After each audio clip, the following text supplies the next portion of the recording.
Welcome to Tigers Untapped, a Bluff City media podcast.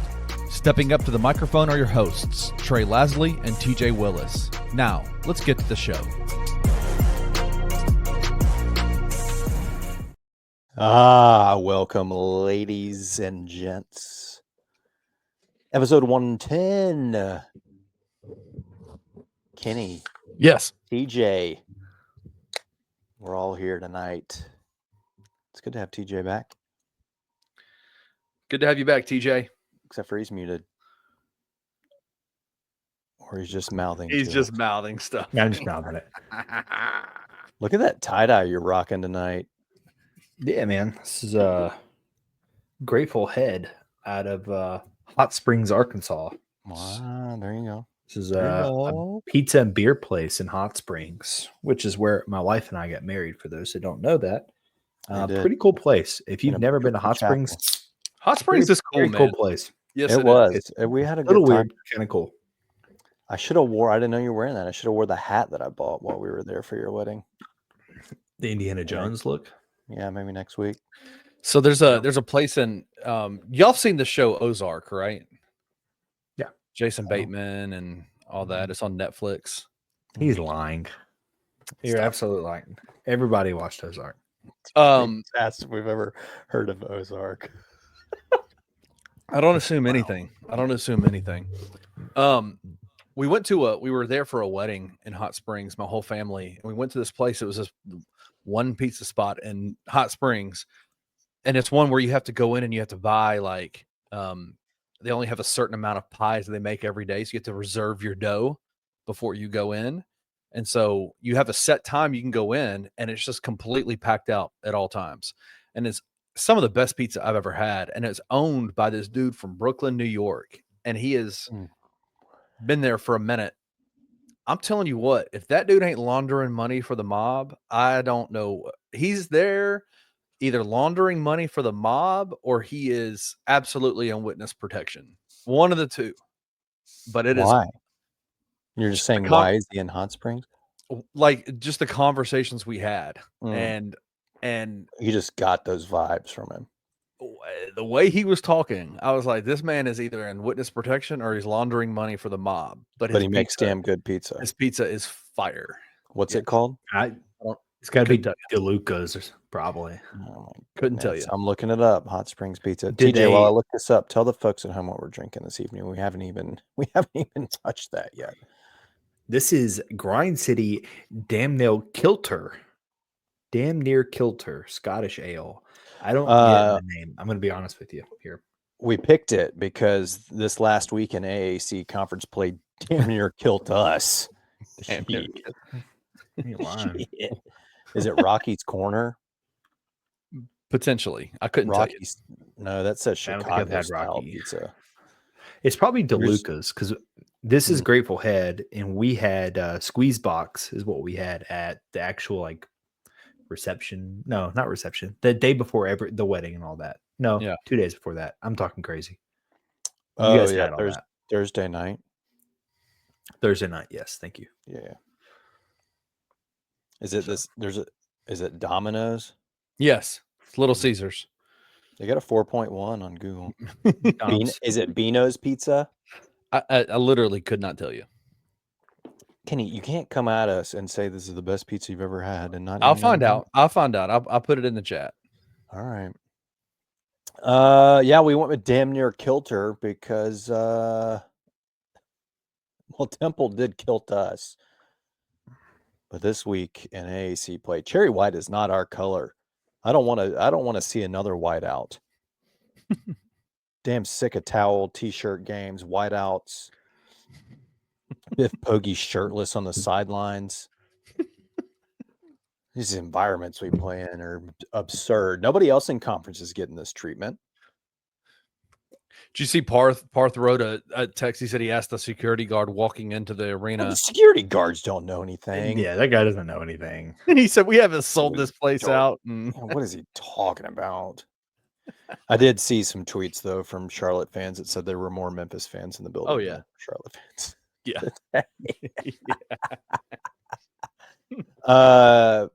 Thursday was a shit show. I mean, that was We talked about it last week. We knew we weren't going undefeated. Right. We said if there's a game you can theoretically afford to lose, Temple was it, because at the time that was the last remaining quad 2 game. Now, thankfully, UAB's won some games. They've seemed to have turned it around, which people in my friend group seem to think was going to happen. They're sitting at 4-1 in conference and have actually moved up. So now our away game at UAB is a quad 2 as well. Mm-hmm. But there's no good losses. But the Temple loss was the best loss you could have taken in the American Conference right now. And you knew you were going to take a loss. So better to lose, I guess, that game than probably win it, especially win it close. And then there's more to this, Kenneth. Oh, sorry. Win it. I was going to let him ride with it and then kind of try to figure out what he was getting to. And not lose Q3 or 4 down the road. See what I'm saying? If we had beat Temple and then we end up losing, say, this Thursday to Wichita State, which would be a Q4, or we had lost today to Charlotte and it's a Q4, like, I don't want that. Yeah. I mean, obviously, it would have been better to just go ahead and win all the games, but we knew we weren't Just going win.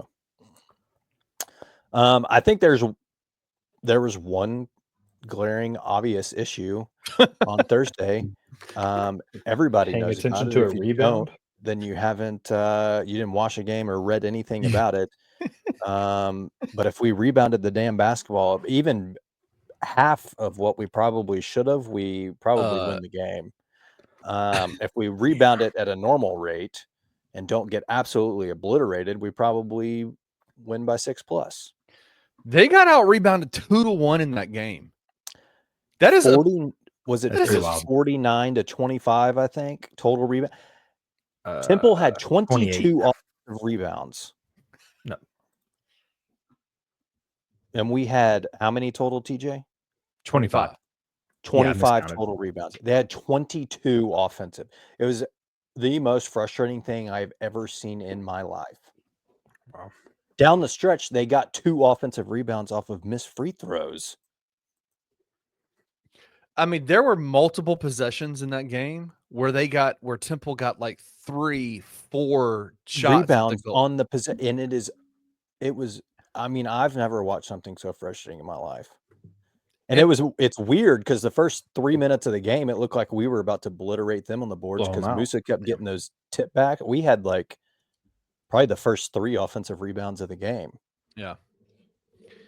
Which is, what did we end up with offensive rebounds wise?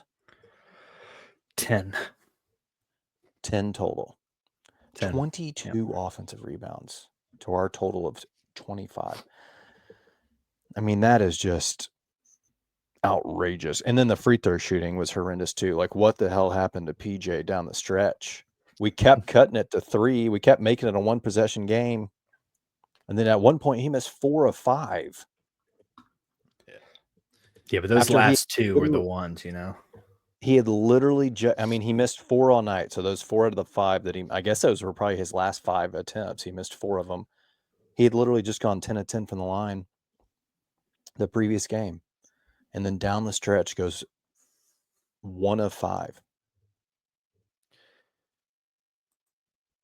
He also had an and one basically go halfway down and then come out. He had a 3 that would have cut it to 2, I think, with like 40 seconds left that went basically all the way down and came out.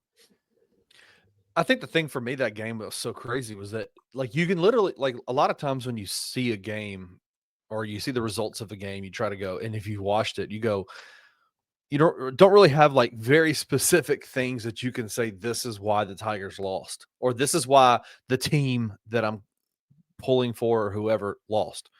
Yeah. You know exactly why they lost that game. And that's the part that was so frustrating to me. It's because it was like they got out rebounded 2-1 in that game. Yeah. I mean, you only had 10 turnovers. Not a problem. You had 10 steals, 14 assists. You didn't shoot terribly from the floor. You were 45% from the floor. I mean, it wasn't obviously your best 3-point shooting night. You were 6 of 21. I don't even think defensively they were that bad. Like, I No, don't I think mean that they they had were. 10 steals. They Yeah. were getting stops and forcing misses and just not getting. I mean, if you got to get a stop and get the board, right? You can't just continue to let the team grab the ball and have another opportunity. Like, they're eventually probably going to make a shot. Like, that's what I'm saying. If we just rebounded the ball on Thursday night, we probably would have won that game. Oh, I think without a doubt, if they had rebounded like they normally do, they would have won that game. Yeah. I mean, it like, I do think Temple was doing a good job strategically of exploiting us switching 1 through 5, getting some mismatches, pulling Musa Dane a little further out towards the perimeter. And then obviously we try to push it, right? So like our Yeah. guards at times need to do a better job of going to getting the ball instead of trying to leak out and get the break started or get down the floor. But I mean, yeah, there's nothing else to chalk it up to other than the fact that we just got absolutely embarrassed on the Crushed glass. on the boards. Yeah. I mean, is that not I will say, is that a strategy thing or is that a technique thing? Like or a strategy thing or an effort thing? Like what is that? Oh, rebounding to me has always been effort. yeah. It also kind of depends, though, Rebounding right? is an effort thing. Like, there's some skill involved and some like understanding. Like, some people are just naturally very instinctive and good at knowing kind of where the ball is going to miss off. Like, can kind of just crash hard, but it's a lot of rebounding is effort. Yeah.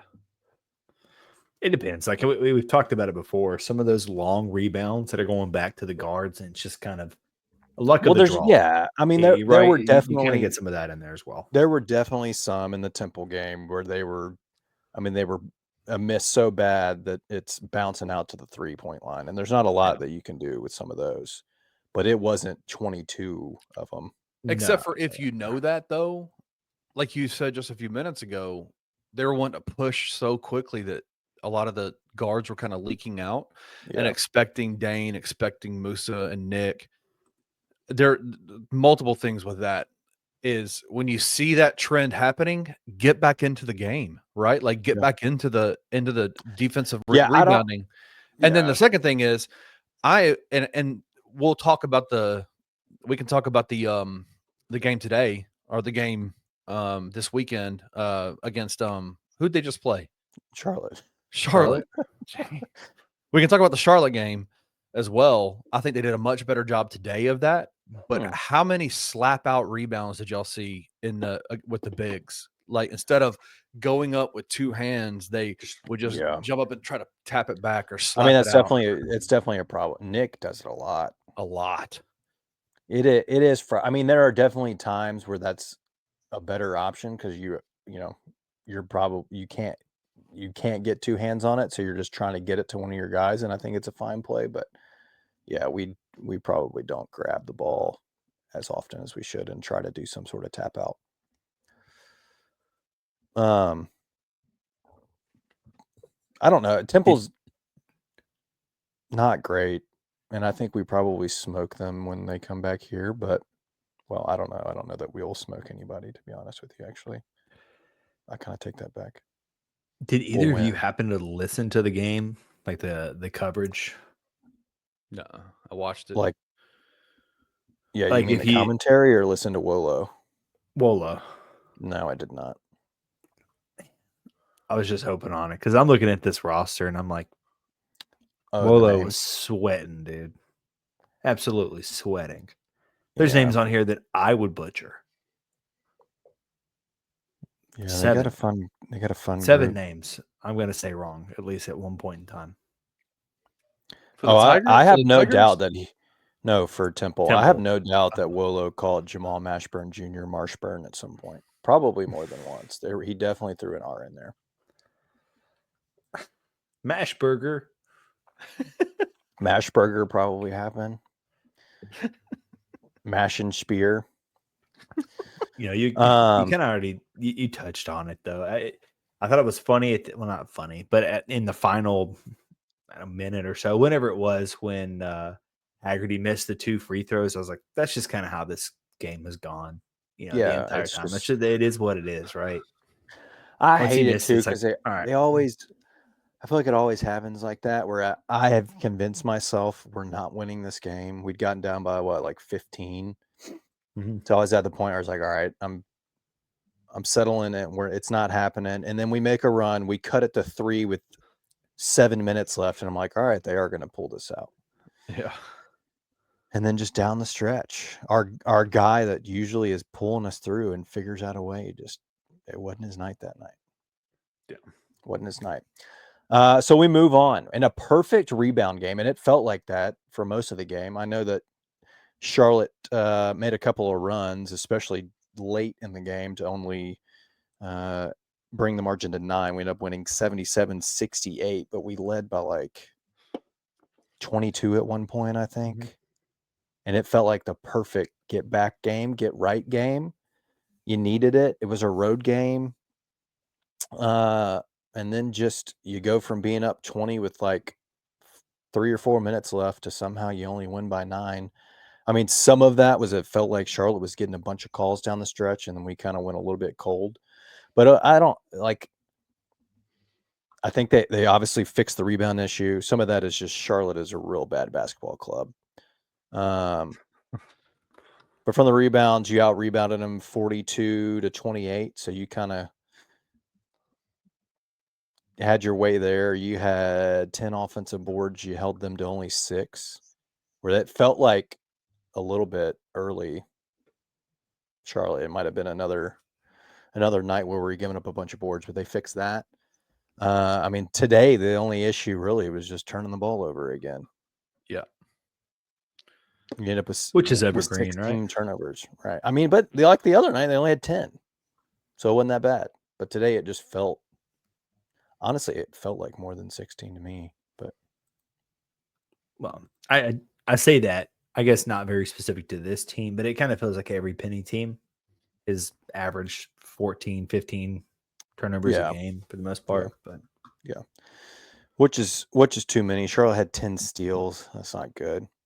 I mean, a good 3-point shooting day, shot 40% as a team, almost 50% from the field. Not a great free throw shooting night. PJ 3 of 6. He's in a bit of a slump. Been a bit of a slump with the free 3 throws. of 6 today, 50%. You put that with his 1 of 5. He's 4 for his last 11. Need to get him out of that quick. Shooting 36%. I was encouraged by the bench minutes. They only played 8, but Dante Harris and PJ Carter, I thought, played pretty well today. I thought that they really showed themselves pretty well today. Dante adding some actual offense to what he does defensively. Knocking down a tray ball. Yeah, 3. Yeah. 2 of 3 from the field. Yeah. Only had 1 turn, a board. Gave some good minutes. PJ with 20 minutes, 2 of 4 from the field, 2 threes. I like PJ, man. I like PJ. I do too. I like PJ Carter's game. Yeah. I like when he comes in, he comes in a microwave shooter kind of guy. You know, he's leaves a little bit to be desired on the defensive end of the floor. He's just a small guy, but he shoots. Yeah, I think well. he's a guy that understands what he's out there to do, knock down a 3, and doesn't really try to do too much more than that, which is what you kind of need in some of those guys coming off the bench. Guys understand what they're being called on for. Yeah, no, Kenny said he likes his game, but I was actually kind of worried. I guess this is all before Harris. I was kind of worried because I'd watch Carter and I'm like, if you lose Hunter, you lose Haggerty. Like, is this going to be the guy that, I mean, outside of Rogers, obviously would be the next guy, but like, who's going to fill that void there? Yeah, right. And I was like, this is not very comfortable. No, it's not. Your guy, and I'll be frank with you, it's still not comfortable, right? Like, if you have to give PJ Carter extended minutes during like when the game's in the balance, I'm not extremely comfortable with that at all. Like, I'm not comfortable with that at all. But I do like that he can come in and you're not sacrificing. It feels like in previous games with this Tigers bench, when you brought a bench player in to like spell one of your main guys, the offense just completely tanked. Like, it was like, hold on by the, on for dear life, hold on to this lead as long as you can. until PJ or Tyrese comes back in the game. back, Like and so I like that he can come in and give you something when he's out there. Yeah. I mean, and I think it'll only get better too. Like we're kind of at that point where it's a little earlier in the conference schedule where I'm not going to say we've been bad necessarily, but we've seen some struggles out of Penny teams the last couple of years, I feel like. And then you start getting to February and March, and that's when I feel like his teams really start get rolling. So I think we're getting over that little initial hump in the American, and I think we're about to get rolling. What do y'all think about Baraka not playing today? Yeah. You thought it might have been to do with. Thought it might have been injury related because he did get. I think he got. They were saying a facial injury at Temple. He had to go back, like straight to the locker room. Didn't come back. But then Penny's comments today basically said something like, "We don't have time for hurt feelings" or something like that. So basically, it was my decision. Yeah. I was going to ask, do you think it was because of how bad he played in at Temple? Oh, well, he only played like 5 minutes, didn't he, before he got hurt? Yeah, he picked up 2 fouls very quickly in that. Oh, I mean, Nick does that all the time. Yeah, but you're kind of limited there. Nick's 6'9". Yeah. You kind of deal with it there. I will say some of the quick shots though of the bench and stuff. Baraka was up and seemed to be in a good place as a teammate, cheering guys on. So not. Yeah, Baraka has been. I have been a fan of Baraka's game since he got here. Obviously, his defensive he's a game. big fan of dudes that come in and foul real quickly twice. Yeah, no, I mean I like it. It rings true to me. But no, I like the way his intensity. He plays defense. I think he's the tip of the spear on that diamond zone a lot of time, the diamond press, and I like that. I think he's a hellacious defender. Yeah, he's definitely an aggressive defender, which is I like that as well. But he adds zero value on the offensive side of the floor. Like you can't say zero. My man's hit a couple big threes at moments this year. Okay, he adds. He can shoot the ball every once in a while, and I like. And again, I'm not saying that negatively about Baraka. I think it has to be on a Saturday, and honestly lined up with a specific moon sequencing, but it happens. Wax and give us.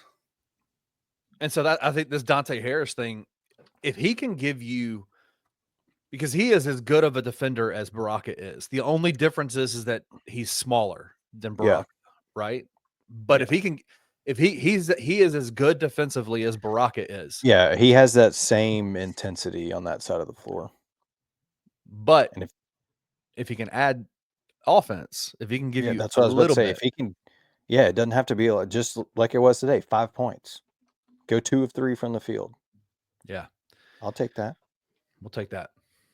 I think Dante's also getting a lot more comfortable, right? Like this is his 4th game? Third game. Well, he sat out 1, right? Like he sat out 1. Oh yeah, I forgot he sat toe injury or the ankle injury. Yeah. So I think he's been here 4 games. I think he's only played 3. He's only played 3. Played 3. Yeah. So shoot, man. Come March, he might be real comfortable.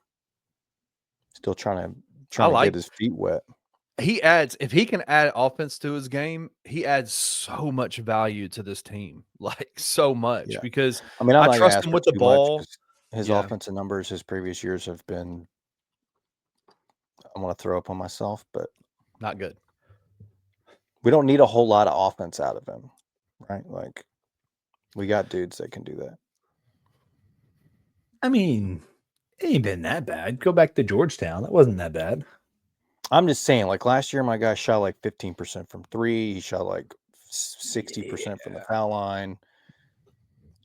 Probably, I think it was under 40%. Barely from played. The field. Yeah, that's true. Anyway. Yeah. Per 40 is not good, so don't worry about it. Yeah, see, what are we talking about? Per 40 ain't great. Hey, today was perfect. He gave us what we needed today.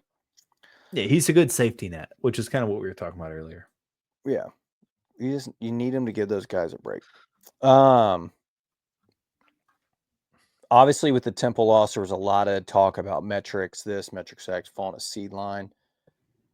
I'm freaking sick and tired of the metrics. Schmetrics. You know what I'm saying? The metrics are ruining college basketball, and I think we need to do away with them.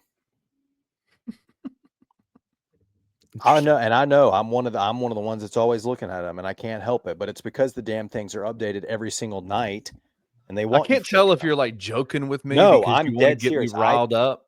No, I'm dead serious. I think the metrics are ruining the game.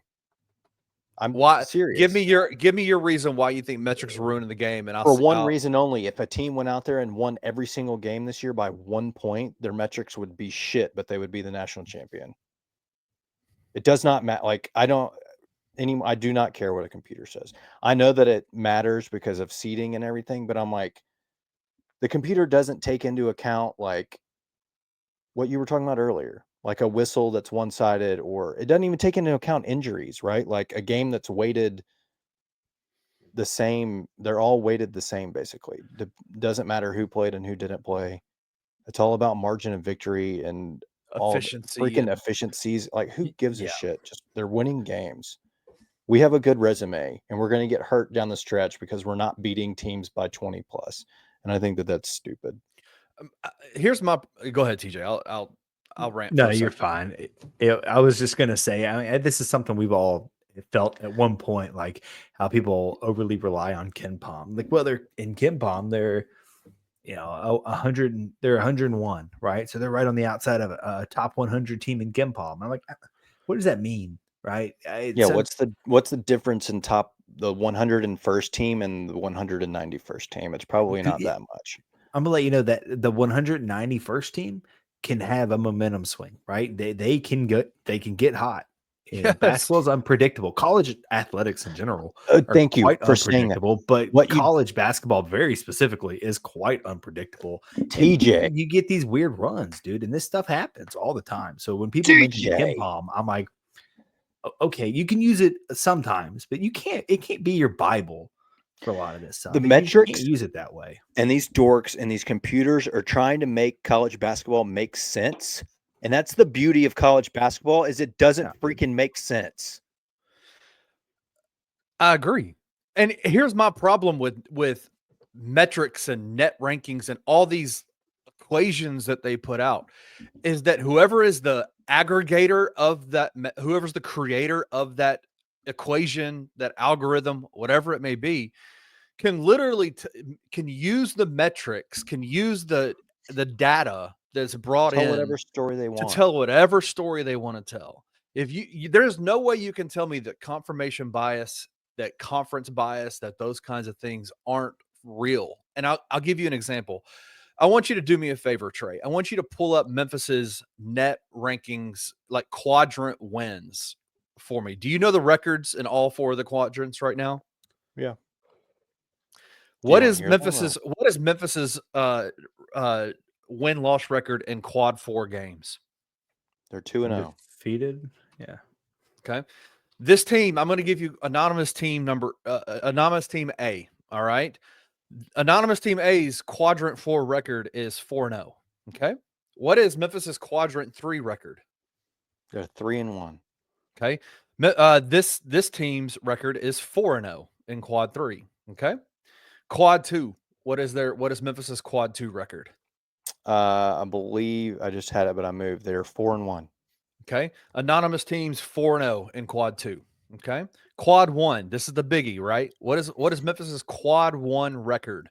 Today, Kenneth, they stand at 5-2 in quad 1. 5-2. So that means they've played 7 quad 1 games, right? This team, anonymous team, his record in quad 1 is 2-3. Okay. The 2 top teams that they've played in terms of net rankings, they have lost to neutral court. And I think at both of those, all 3 of their losses were on neutral court. Okay. In quad 1. Which quad win-loss record would you think would be better in this situation?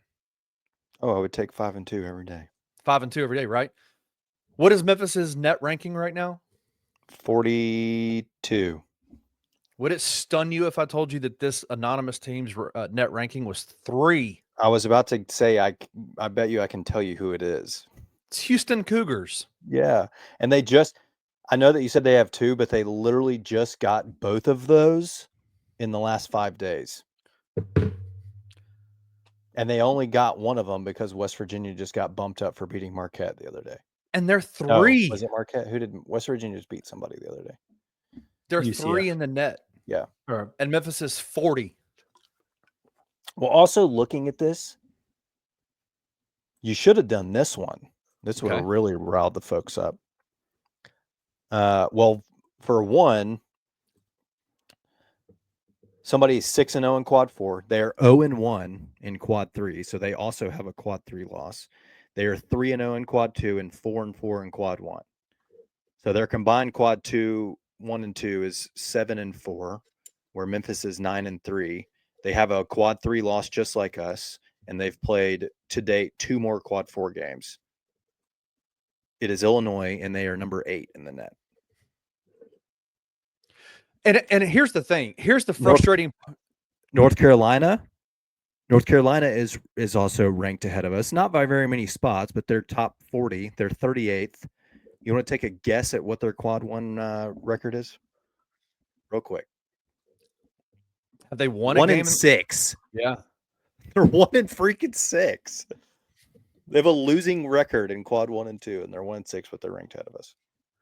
I just go, and here's the thing that's frustrating, and this is why I think it's so frustrating to me, is that if you were to sit down the people that aggregate all this and they put out the net rankings and Bart Torvik's and Ken Palms and all that kind of stuff, they could give us a reason why Illinois, Houston, and North Carolina are ahead of us. They could weave some story and tell us why they are. But all 3 of those compared to Memphis's record, Memphis has a better record. I don't care what anybody says. They have a better strength of schedule and a better record. And yet Memphis will never, ever pass them up because of the bias. You cannot tell me it's not there. It goes back to what TJ said. They're trying to make it predictable, and college basketball is not predictable. They're not looking at what have you done and won. It's more of, I'm going to look at what you have done and try to predict what you're going to do going forward. Yeah. And it's just like, I feel like that's a silly way to look at it, but whatever. Anyway, I'm done with the metrics. They piss me off. They make me, I can't even enjoy a game like today because I'm just pissed off that we won by 9. It's all I can think about. And then I'm just, how many spots are we going to drop? And it's just like, that's so stupid. We've taken the enjoyment out of basketball where it was just like, hey, let's watch a team play a game and win. I don't care if it's UNC Charlotte or if it's freaking Auburn. Like, I just want to watch my team play. And if they win, I should be happy. If we don't win by a certain amount, I'm pissed off. I still remember back in the day, all we cared about was the AP top 25, right? And like, will they be ranked? How many receiving votes have they gotten? Yeah. Like, where are they at? Are they 27th in receiving votes? Like that was the basis of where we stood. And I get it. I get that they've wanted to like open up transparency about like how the process of seeding and, entry into the NCAA tournament is done. But what it's done is it's changed the barometer of success for fans to watch games, to watch teams and go, man, awesome. They just listen, instead of celebrating the fact that the Tigers took a massive leap forward in terms of like fixing some of the issues that plagued them in the Temple game, the rebounding, not the turnovers, the rebounding, the 3-point shooting. They shot much better. They played much better today. The conversations are all about, well, damn, dude, now they only won by 9 and we're going to drop it. And it's the barometer of success. Right. And it's like, right. We're not talking hoops. We're talking I will say that equations. Sitting here Sunday night at almost 10, the net has updated and we did not drop. Thankfully, we did drop in KenPom and probably the other predictive metric sites out there, Bar Torvik. There's other ones, But in the net, we did not drop today. But that's not. We'll drop before Thursday because we always drop not playing. That's how it works. There's teams out there playing quad ones. They're going to leapfrog us. It's just, I hate the net. I hate it. I hate so much that it updates every day. I hate that your quad one wins change every single day. Like, I mean, I don't know. I'm not a statistician or anything. I'm not like deeply looking into this, but part of me is like, I feel like the win that you get should be locked in at the time that you played the team, right? Like teams can change you can't dramatically. do that. If there's injuries or somebody like, you know what I mean? Like if a Missouri situation where it's a quad Right. one win. Our entire basketball schedule last year would have looked incredible a couple weeks into the season, and then you Whatever. get halfway through and you're like, all right, never mind. All those teams are ass. Respectfully. well, then that's why the metrics are stupid. Just Respectfully. get away with. They need to go away. Respectfully. Because remember, we had this conversation, right? I can't even Like, freaking enjoy anything anymore. It's all about where are we going in the net and the freaking Ken Palm, and it's all stupid. Bring the RPI back. TJ, you're a nerd. Does this hurt your feelings that we're saying this? Like, no, not at all. Look, it's all about efficiencies and stuff. you're not like a that, nerd. right? I'm just joking. I'm just joking. I mean, there's more nerdy out there for sure. If you pay for Ken Palm, you're a nerd, and that's a silent shot at you, Jonathan. You guys Just know what give we you are. one. You guys know what we are in the RPI right now. What? If it were still around, take a guess at what we would be in the RPI. We'd be way up there. I know that. Way up there. number 4. Oh, wow, that's much higher than I Our, expected. you know what our strength of schedule rank is according to the RPI? It's 1. Yeah, number 1. Okay. I We freaking make hate the college RPI. basketball so much. This stupid metrics crap. It's ruining it. I mean, do you agree, TJ? I mean, do you think that we put way too much weight into it? Has it changed the way we view college sports at this point, especially college basketball? Yeah, definitely college basketball. It's more prevalent in college basketball than I think any other sport, right? Football is just kind of like, okay, just look at the Big Ten and the SEC, and just the rest Right. will kind of fill in, right? And that one's Right. pretty straightforward. With college basketball, there's more parity, right? You can't look at just the SEC and the Big Ten there. You have to acknowledge the Big 12 because they're pretty damn good.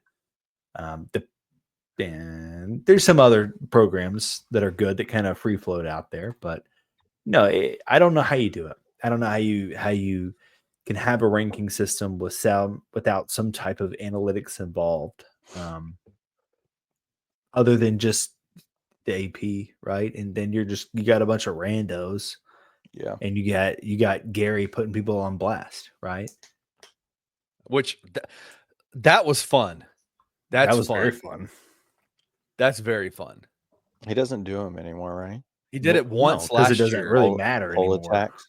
He did a poll attack like last year Yeah. once. I think. am interested to see what happens because Kenny mentioned it right before we got on, and I guess it was Munz has put it out there, but 19 of the 25 ranked teams lost this week. I think 10 lost 10. twice. Is that right? No, Was it that 10? seems too No, high. no, it was 9 of the top 6. 10. 6 lost twice. So Gonzaga think. lost twice. Twice. Illinois lose twice. That seems right. I don't know. Whatever it was.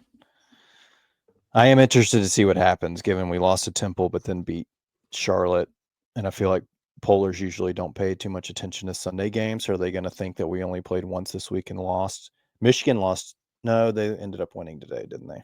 They did. Yeah, I don't know. I mean, Georgia lost it's twice. also I wild. think. Let's see. Okay, here it is. 19 of the 25 teams lost one game. 3 lost twice. Yep. 9 lost a home game. Georgia lost 5 twice to Tennessee and to Auburn. That's not going to Yeah. hurt them at all. Yeah. Like, and then Yeah. 5 lost a home game to an unranked team. Kentucky lost So- twice. Oh no, wait. Who did? So here's Jeff Goodman. Arkansas likely lost. Arkansas lost 6 times in a row this week. They played 6 Yeah. games and lost 6 times. And Cal doesn't even know when or who they play next. Did you guys see that? That is I would be furious Dude. if he was here doing that stuff. I Furious. told everybody when he got that He- job that he was fleecing the Razorbacks. Like, that man is done, doesn't wanna- care. talk about freaking working in the mob and robbing folks. Holy shit. He legitimately said, I didn't even know who we played. I don't know who we play. I just know that it'll be on the road because we just played 2 home games. And I was like, what? How is that possible? How do you not know when your next game is? What's funny is that, like I've told you, I have family that's Arkansas boosters and fans and all that. Arkansas fans are already going, what have we done? Oh, well deserved. They should be. We got rid of Eric Musselman for this fired dude. up to get him, and it has been a disaster. Anyway, right before we'll talk about the AAC standings real quick. Jeff Goodman has released his update. He's got us at 17. Jeff's on the Memphis bandwagon this year. Feels very weird. I don't know what's happened, but something's flipped in Jeff Goodman. It's because Penny went on the Field of 68 and talked with he gave their show a boost. Yeah, but Goodman wasn't on that night. Still his company. Oh. Man, it's like I don't know what it is. But yeah, he's. Go ahead. I was just saying he's been about the Tigers. He has. I assume John Martin or something. He owes John Martin money, and that's why he's doing that. We were talking about Cal, and I actually saw a freezing cold takes. Yeah. Earlier from Aaron Torres, where he said Arkansas destroys #1 Kansas 85-69 in an exhibition. I know it's only an exhibition. I know Kansas was missing guys, as was Arkansas, and I know we can't give John Calipari credit for anything, but this Arkansas team is really capable of anything. SEC title, Final Four, and more. Oh God! SEC title, Final Four, and more. Jesus, I don't follow Arkansas basketball. I mean, you want to talk about that? I'm not confident they've won an SEC game yet. Yeah, they're not. They haven't. I think they're 0-6 in the SEC. Yeah. This dude's talking about winning the SEC. I mean, I'm pretty sure John Martin had them in his initial top 5 or something. They're 0-5 in the SEC, dude. They're so bad. Meanwhile, Kentucky. Meanwhile, Mark Pope gets hired. I mean, Kentucky, and gosh, they're so good. Oh my God, the talent's good. But he's good. How fired up are you if you're a Kentucky fan right now? You got to be feeling so good. Cal willingly left, and then now you are in the best spot you've been in forever. A former player is your head coach. I would say one of your own. That's the big thing. Oh yeah. God. Who would want that? One of their awesome. own. Time to be alive. I also don't even dislike Kentucky anymore. No. I watch every Kentucky game when it's on national TV. I love Kentucky, but I watch because they're so much fun to watch. They're a good team. Very good team. But I definitely don't hate them. All right, before we take a quick break, it is getting crowded at the top of the AAC because we took that loss. We were in sole possession of first place, but now, fellas, we're in a 4-way tie with North Texas, Temple, and the Fighting Andy Kennedys out of Birmingham, who we actually host this week. So it's a big week. Yeah, it is.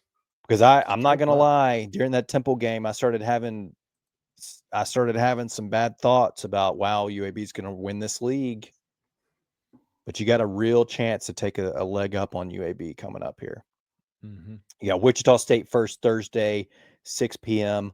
I think it is Welcome Back Student Night. I don't know what that entails for us, but it's Welcome Back Student Night. And then we're going to stripe the form up on Sunday when the Blazers come to town. And that's a big one, and we need to pull that one out. So we have at least a half game lead on them. Well, I don't know who they play before us, but I know it's not this week, but then the next game is on the road against Tulane. It's going to be that's going to be an interesting game. Yep. We'll see. UAB's got UTSA this week before us, so they should win that. So I'm expecting them to come in 5-1 in conference. Yeah. I hope that we are 5-1 because Wichita State has not looked good and are sitting in next to last place at 1-4 in the conference.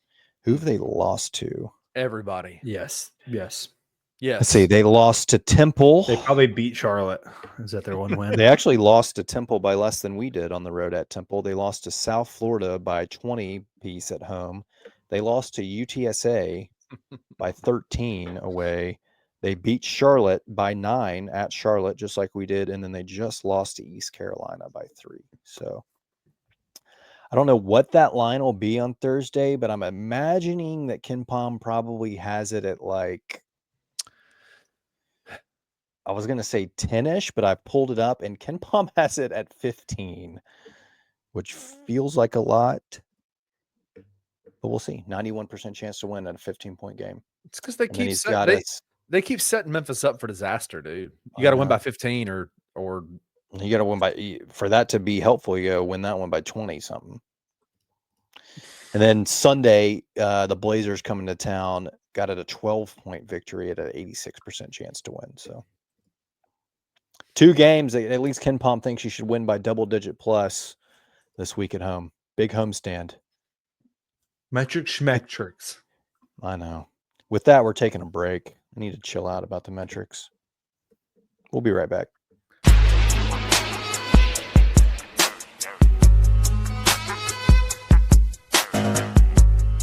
Another thing about Houston, I'm starting not to like them. It's becoming a pretty good. It's becoming a nice rivalry. If there was a hill, Right. I'm kind of at the turn on the hill of not liking Dylan Brooks. And frankly, Steven Adams has gotten there rather quickly himself. That's what happens. It is in no way the person that you're not. Love them both. But it is. But I just don't like you because you're on that team and what you're I doing. want to beat you. Stop beating us. Yes. Steven Adams last Thursday. So when they came to FedEx Forum last Thursday, we were eating down in the eating area, and Steven Adams came walking in, and all you hear is, "Hey, fellas!" And we all turn around, and the dude just flipped us the double bird. Tune in to the Night Court Podcast with your hosts, Rob Fisher and Brevin Knight, on the Bluff City Media YouTube channel.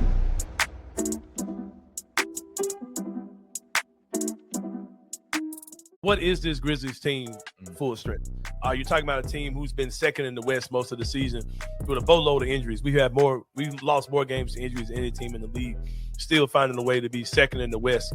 In my opinion, this team has another step to take in the coming weeks, in the coming month. Getting guys like a G.G. Jackson back, getting a guy like Vince Williams back, getting Ja, Bane, Jaren all going at the same time. When those guys have been cooking, they had to, I think they went on a 9-game winning streak. They went from being around 500 to being the team that is second in the West when you had those guys gaining that chemistry. In the midst of all the trade chatter, everything we talked about since the season began, since the offseason even, one thing we always stood by is that the team, if ever fully healthy, they're good, right? I think that's the question that everybody's asked, right? I think it's even hindered some of the thoughts around moves that team could make with the roster, because we haven't seen this Grizzlies team in full strength yet. Tune in to the Anthony Sane Show Wednesdays and Fridays at 12 p.m. weekly on the Bluff City Media YouTube channel.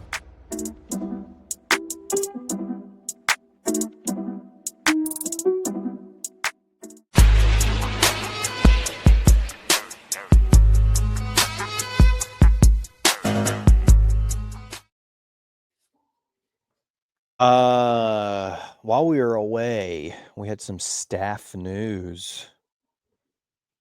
Coach Spence Nowisky, we hardly knew ye. The portal's not only open for the players, ladies and gents, it is open for the staff. You think Ryan Silverfield's going to pull a Trent Dilfer and go and do a public radio shot about teams stealing his coaches? Goodness, we should have made that a thing. Let's talk about it now. I'm assuming you guys sent that because I sent it to you. Yes. Then freaking Summerall from Tulane is a goofy dude trying to tag Golish and Silverfield as if we're the problem. I don't think he's talking. I think he was like, hey, he's calling all of us out. I think he's calling. I think he's saying, look at what this dude's saying about all three of us. I think that's what he's saying. Gotcha. Well, see, I saw it, and Dilfer said there's two. So then I took that as Summerall was like agreeing with what Trent was saying and was like calling out Gold, but maybe he wasn't, because then was it UTSA's? No, it wasn't. It was who came out after that and said there are teams and then listed Tulane. I don't know. I didn't see that. There was another coach that came out and said something about, was it Tulsa? I think it was Tulsa's coach. Oh, and Tulsa's coach is the one that said, "We don't pay our players NIL. You earn it." Yeah. There was another coach that came out right after what Dilfer said and called out Tulane by name. So maybe you're right. Maybe Summerall was trying to buddy up with Ryan and Golish. I didn't take it that way when I first saw it, but I guess maybe that makes more sense. Yeah, I don't even know if. I mean, Memphis has brought in what, like 2 UAB players? That's what I was saying. I don't even know who they'd be. The linebacker this year, right? Did they get the linebacker this year? Yeah. I think there was one Yeah, more. but they were saying, he said something like bringing dudes in that aren't even going to play just so we can't have them. But like, I don't know who we would have added from anybody else in conference. That's not like, I'm pretty sure the linebacker's going to start, isn't it? What's his name? Brashar Everett. or something.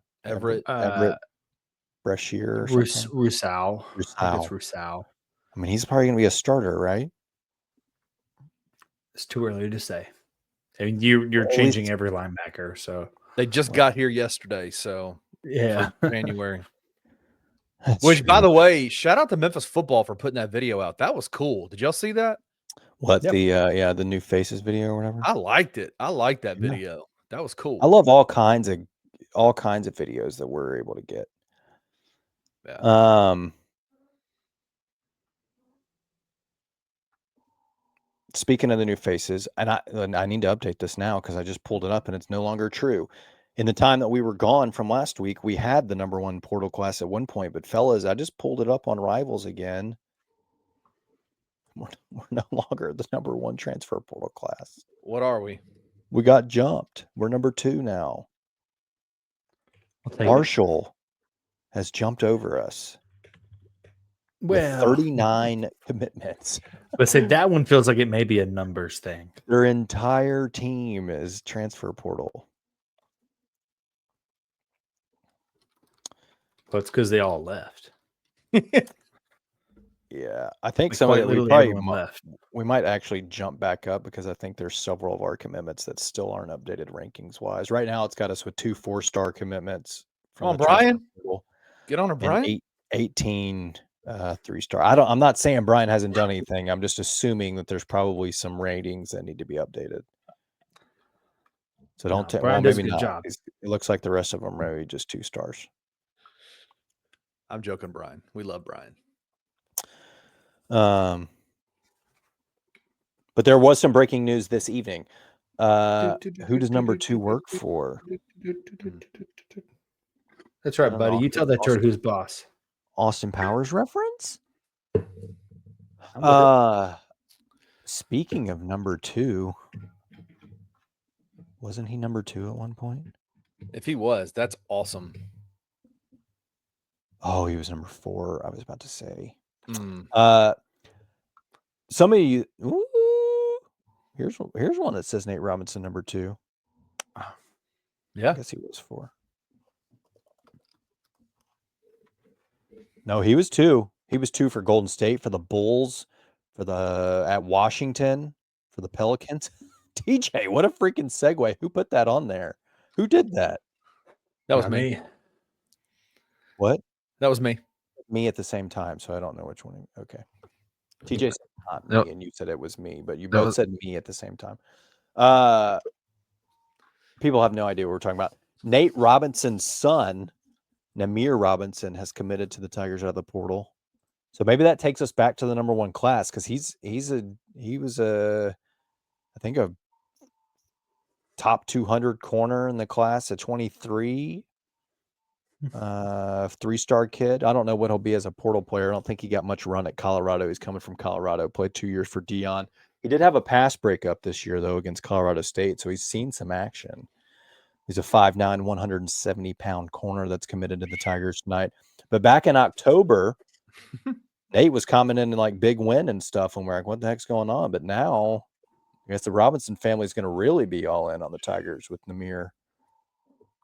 committing. I didn't say anything. I mean, that's factual. He No, said nice win. Snitches get stitches, dude. No, the picture of the was Tyron Taylor was on there. Tyron Taylor was on the Yeah. picture. Well, regardless, we're gonna be getting a lot of not a Nate social media posts now. All Tigers. Big commitment. 5'9". Of course, your dad's Nate Robinson. Have you pulled up a picture of him yet, TJ? I have not. No. Identical twins. I cannot spell Namir. It's Nahmier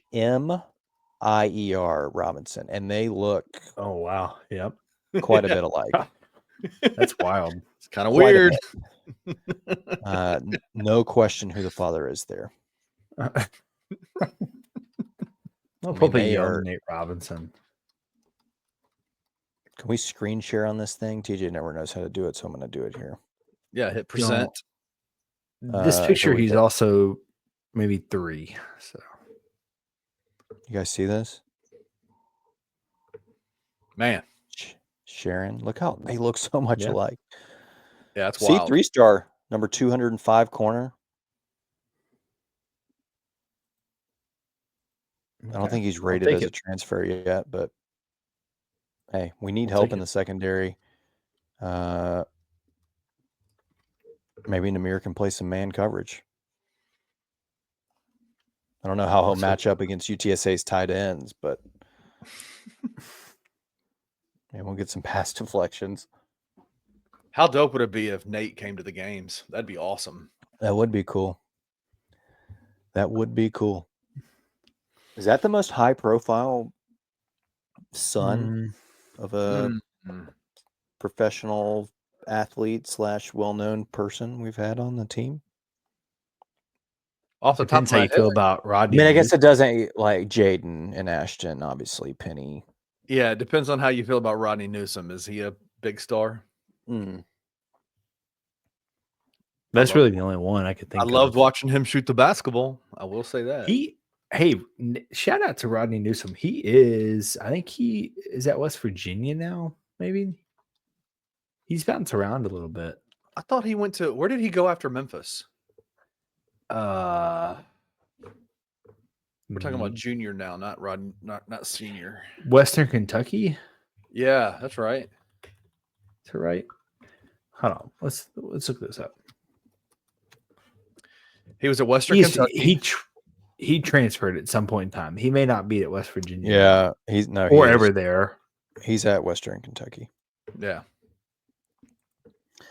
He's on their roster as a sophomore. No, okay, but he's committed to South Carolina. That's what it is. Oh, so he just with entered you now. the portal. Yeah. He's at South Carolina now. Gotcha. Also, Shout out Rodney Newsom Jr. Yeah, man. It's a good one. Making moves. But to answer your question, yes, it's got to be Nate Robinson. I'll just say I don't think we have any other blue check mark Instagram folks that have children that have played on our teams outside of Penny. That doesn't count. It is weird though that Trey and I are at the age that people we watched growing up, their kids are now collegiate athletes. Well, that's what Kenny said right before he got on. He was like, Kenny, how the hell does Nate Robinson have a son that's old enough to be, this will be his 3rd year in college. Who's older between Kenny and Nate Robinson? I think I am. I think it's Kenny. Yeah, it's definitely Kenny for sure. Let's see. No, it is. I know it is. I think Nate's 40, right? He is 40. Yeah. I don't know. How do y'all know that so quickly? I just Googled it and I know how old Kenny is. Since that time, he thought we were 20. I didn't know. I was saying I didn't. Yeah, I was asking about Nate. I didn't know how you knew he was 40, like right off the top of the dome like that. Well, we did math earlier when I was trying to figure out how the hell he had TJ, old. What is Nate Robinson's? I was more so talking to TJ. What is Nate Robinson's actual birthday? Do you know that? I don't know that. I try to think of his NBA days of early, probably when he was in the NBA when I was in high school, I think. Yeah. So I'm looking at 2006. It's May 31st. If I had to guess. May 31st, 1984. When was his rookie year in the NBA? Was that when he was with the Knicks? 2005 with the Ooh, Knicks. see, I was close. See, Yeah. my math Was was it? mathing. What year was it? He won the dunk contest, didn't he? Mm-hmm. He won the It's dunk probably with contest. That I wasn't think we with were in Boston, was college. it? Yeah, it was 2010. Was that Boston Yeah. or Denver? No, It's not Bal- Denver. He's kind of old at Denver. It's Boston. He was Boston. 2010, 2011 in Boston. And that was the video. That was when Boston had Shaq on the team. And he had. Well, then no, that would have been. He would have been the 2010 dunk contest would have been 09-10. So it might have been New York then. Oh, yeah. You know what? I do think it was with New York, if I remember correctly. He was with New York. Okay.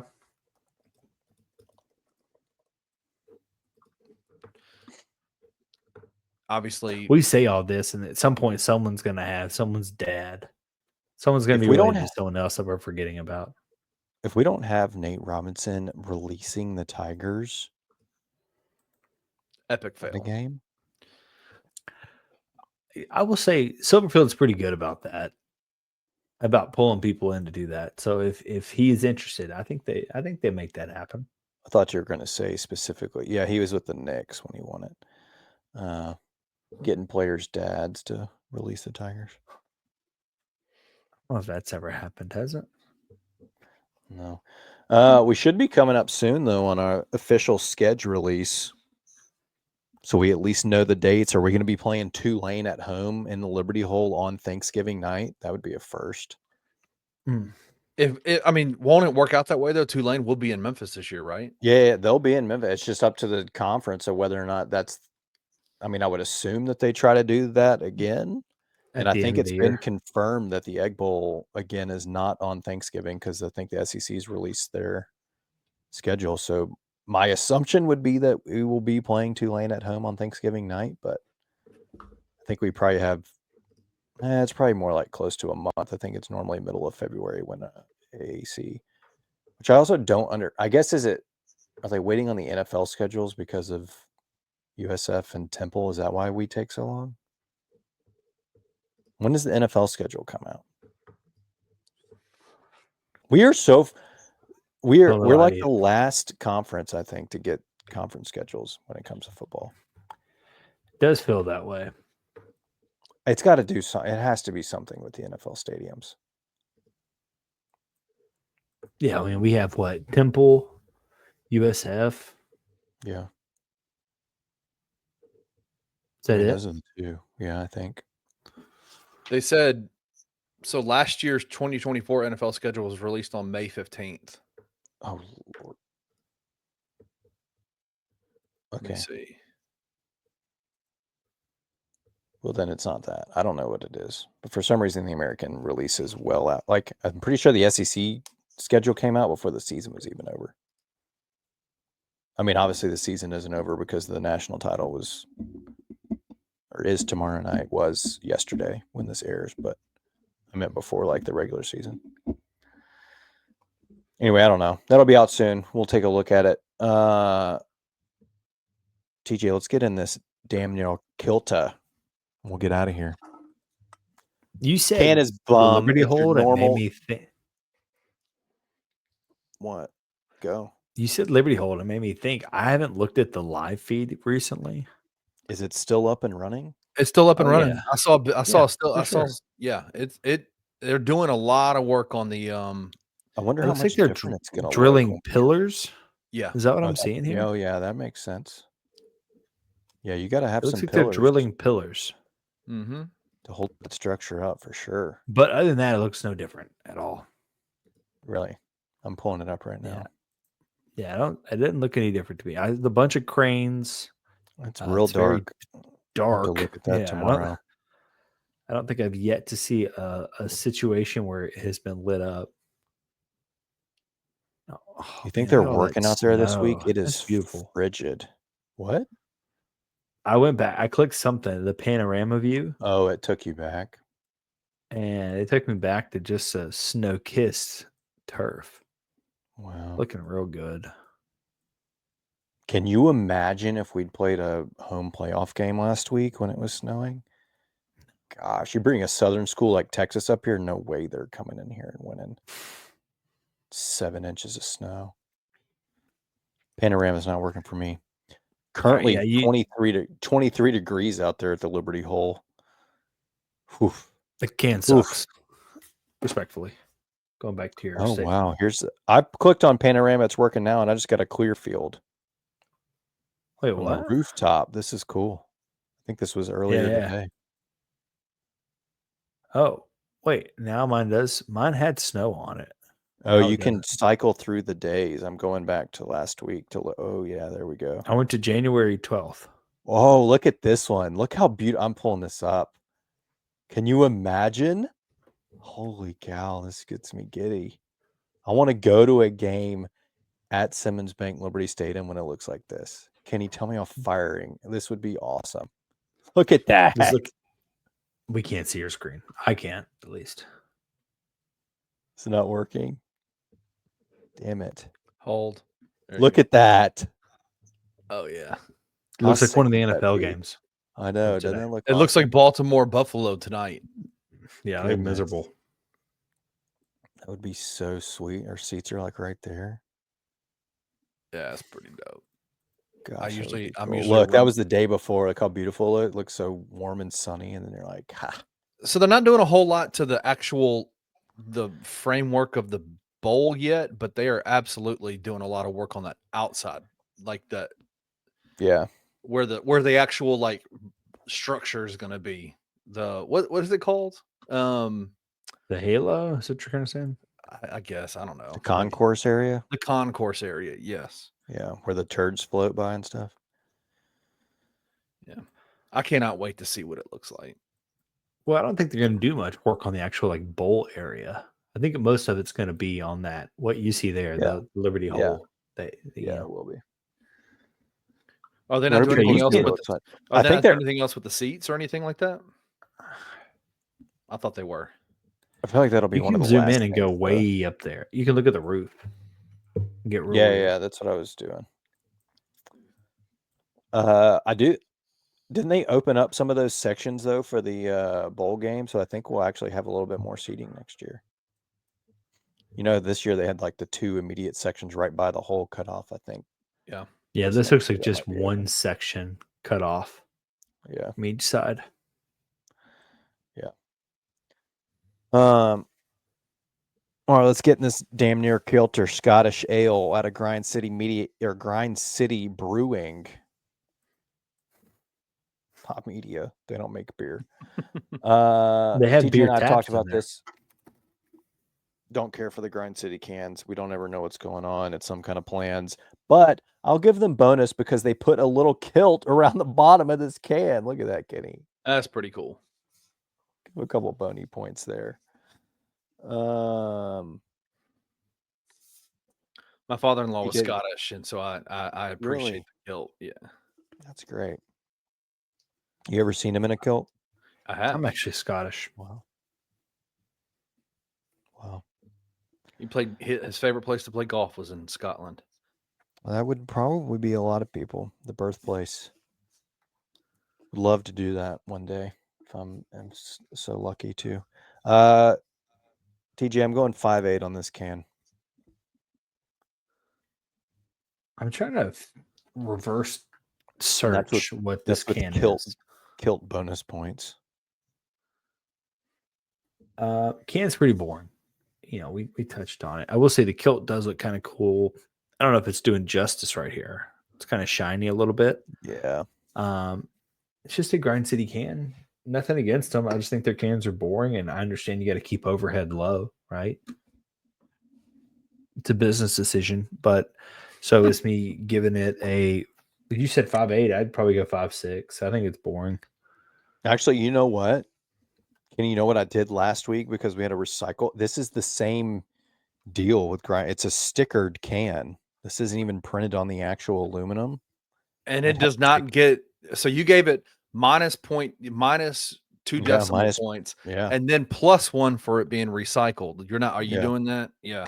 No, so I said 5.8. This is actually a 5.6 Wow. because this is He's just, with it's not me. even, to my knowledge, it's not even recycled, and it's just a stickered can. We don't even have the can. This actual- is just a white can with a Let's sticker keep on an it. overhead low, though. Do you not at some I don't- point start I giving don't- them bonus points for good business? I don't care about the overhead. Wow. I think most That- cans are Mm. stickers. Stickered for being cans. honest. Yeah. What do you think about the beer though? It was Scottish good. I ale? finished it quite a while ago, so I can't take a last sip and give you a live rating, but it's good. I like a Scottish ale. I would drink it again. I would drink these back to back. So I'm going 7.7. Oh wow, that's pretty high. It's good. I He's thought been it was very good too. generous. He's been generous with his beer scores lately. I just need you to. Did you check last week's?